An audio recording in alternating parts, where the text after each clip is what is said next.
everyone. Perkenalkan, nama saya Rama Alfian Rahman dari Prodi Ilmu Komunikasi dan Desain dengan NIM 2510126030075. Nah, pada video kali ini kita sedang berada di CBS Park. Nah, dalam kesempatan video ini kita akan membuat video yang nantinya akan mewawancarai salah satu orang. Mungkin kita akan mencari narasumbernya terlebih dahulu. Oke, ikutin keseruannya.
Oke, nah sekarang kita sudah bersama narasumber kita. Mungkin boleh perkenalan diri terlebih dahulu dan profesinya saat ini, Kak. Oke, sebelumnya perkenalkan, saya Salsa Gila Zahratunisa atau biasa dipanggil Salsa.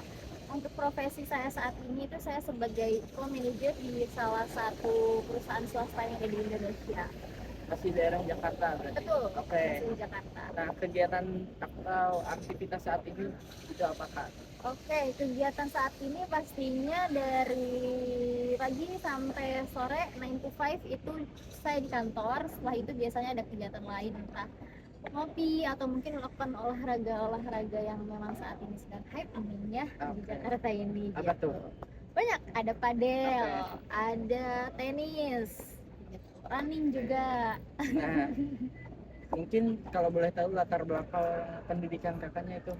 Oh, latar belakang pendidikan itu saya lulusan S1 jurusan manajemen bisnis. Di mana tuh? Di salah satu kampus swasta yang ada di Bandung. Di Bandung, Jawa Barat Betul. ya. Oke, masuk ke pertanyaannya kali ya. Boleh. Nah, bagaimana cara kakaknya ini membangun komunikasi yang efektif dengan orang lain? Oke.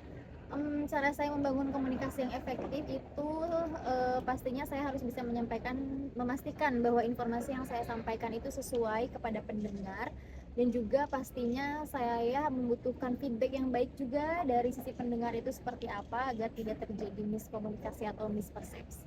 Oke, nah menurut kakak karakter atau kepribadian seperti apa yang membuat seseorang berhasil dalam profesi kakaknya sekarang? Oke. Untuk karakter yang dibutuhkan itu pastinya kita harus memiliki integritas. Selain itu juga yang berkaitan dengan komunikasi ya, pastinya kita juga harus memiliki tanggung jawab dan juga komitmen atas apa yang kita komunikasikan dengan siapapun itu. Oke, berarti harus membutuhkan tanggung jawab dan Betul. komitmen gitu ya. Nah, selanjutnya bagaimana cara menghadapi pelanggan atau klien rekan kerja yang memiliki karakter yang berbeda-beda? Oke, ini penting banget karena pastinya saya sebagai account manager itu harus banyak menghadapi berbagai jenis karakter, ataupun ketika saya bertemu dengan klien, rekan kerja yang lainnya itu yang mana mereka memiliki karakter yang berbeda-beda. Cara saya untuk menghandle itu pastinya saya harus memahami dulu karakter mereka. Bahkan saya sering sekali juga menggali informasi terkait hobinya mereka itu apa. Supaya kita bisa menyesuaikan topik pembicaraan dengan mereka, dan disitulah diperlukan kita agar lebih adaptif, supaya lebih adaptif dan juga lebih fleksibel gitu. Jadi saya bisa lebih memahami apa yang mereka bicarakan. Oke, jadi harus menyesuaikan gitu. Betul, ya. harus menyesuaikan dengan karakter masing-masing.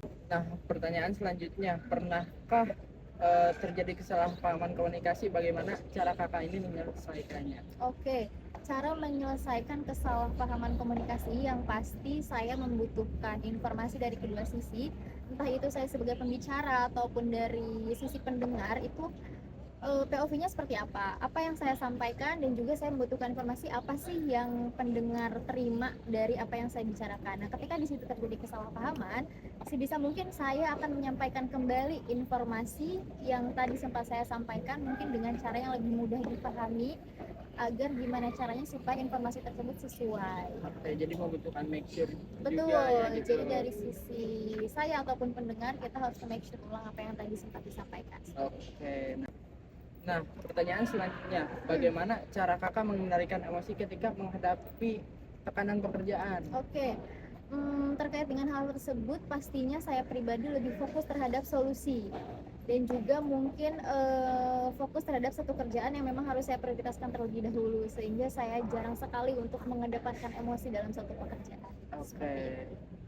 Nah, selanjutnya, apa pentingnya kemampuan mendengarkan aktif dalam profesi kakak sekarang? Oke, kembali lagi tadi di poin pertama, bahwa untuk bisa berkomunikasi yang baik, pastinya juga kita membutuhkan pendengar yang baik dan juga aktif, yang mana di situ artinya tidak hanya komunikasi satu arah, tapi juga komunikasi itu bisa terjalin dua arah. Jadi ketika ada pertanyaan atau apapun itu bisa tersampaikan dengan baik, baik itu dari sisi pendengar ataupun dari sisi pembicara.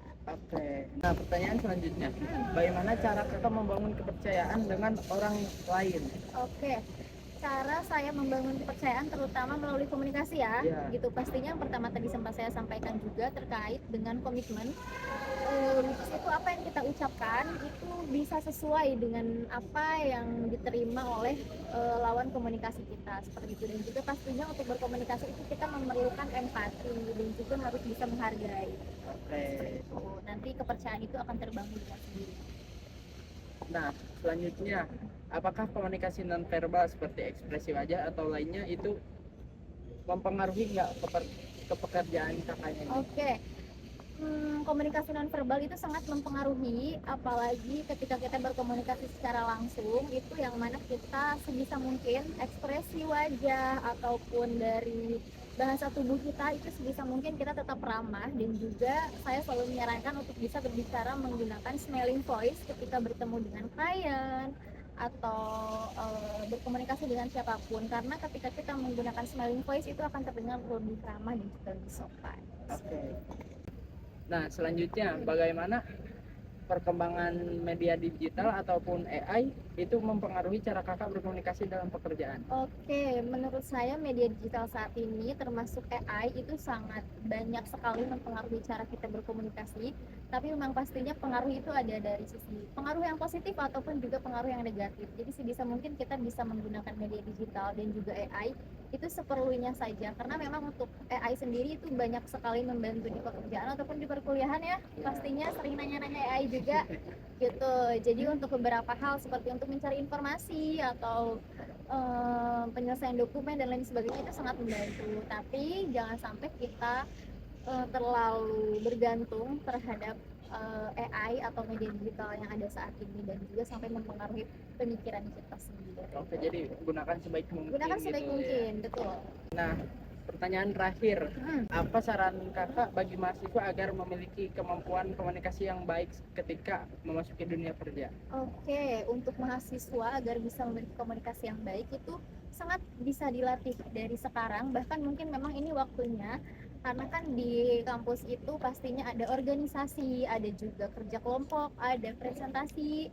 Nah, sebisa mungkin kalian aktiflah di sana, aktif tanya jawab, menerima saran dan kritik dari teman-teman semua, kurang lebih seperti itu. Oke, baik kak, mungkin sudah, dan Oke. terima kasih sebelumnya, mohon maaf Sami-sami. mengganggu waktunya. Siap. Oke.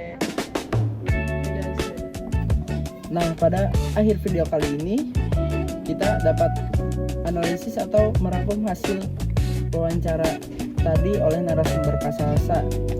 Dengan itu banyak sekali konsep di dalam strategi komunikasi, mulai dari konsep diri, persepsi, empati, gaya komunikasi, dan juga emosi dalam komunikasi itu tadi tersampaikan semuanya dan sangat seru. Oke, jadi so thank you di